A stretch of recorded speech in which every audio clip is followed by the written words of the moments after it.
आज के इस वीडियो में आपका स्वागत है। आज हम जानेंगे वर्ड के अंदर आप कोई भी काम कर रहे हैं और उसमें पेज की साइज़ जो है आपको सेट करनी है। जैसे कोई पेज आपको A4 साइज़ दिया हुआ है, उसको लीगल करना है, या फिर अदर साइज़ का है उसको आपको A4 साइज़ में करना है, या फिर किसी भी साइज़ का दे रखा है उस दूसरी साइज़ में कन्वर्ट करना है।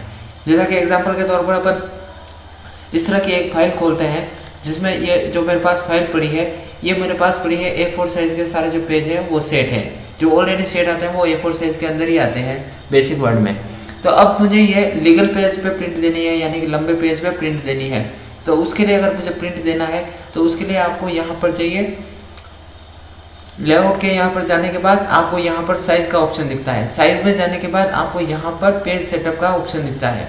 पेज सेटअप में जैसे फिलहाल जो है वो A4 साइज़ है तो आपका A4 लिखा हुआ है। अब इसको मान लो मुझे लीगल में कन्वर्ट करना है, यानी कि जिनकी लेंथ जो चौड़ाई तो वो लगभग सेम आती है लेकिन लंबाई ज़्यादा आती है, तो उसको जैसे सेट करना तो ये मैं लीगल में कर लूँगा। तो ये जो पेज की जो है वो लंबाई जो है बढ़ जाएगी। ये देखिए पहले A4 साइज़ में 2 पेज पे आ रहा था, डिवाइड हो रहा था, अब ये एक ही पेज में आ गया सारा मीटर, यानी कि ये पेज की साइज़ जो है वो 14 इंच लंबी हो गई है। इसी तरह से अगर आपको अदर पेज में करना है, वापस इसको A4 में करना है, यहाँ से वापस आप A4 करके A4 पे प्रिंट निकाल सकते हैं और उस तरह से इस पे प्रिंट निकाल सकते हैं।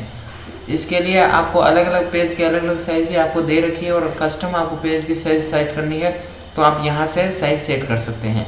तो इस तरह से आप पेज जो है वो आपको कन्वर्ट कर सकते हैं और उसके बाद अगर आपको कहीं पे भी प्रिंट देनी है तो वो आप दे सकते हैं। तो A4 से लीगल में कैसे करते हैं, लीगल से A4 में कैसे करना है, तो आपको यहाँ पर साइज़ के अंदर जा करके विभिन्न तरह की साइज़ जो है वो सेट करनी है। वीडियो कैसा लगा हमें ज़रूर बताएं और ऐसे वीडियो के लिए हमारे चैनल को सब्सक्राइब करें। धन्यवाद।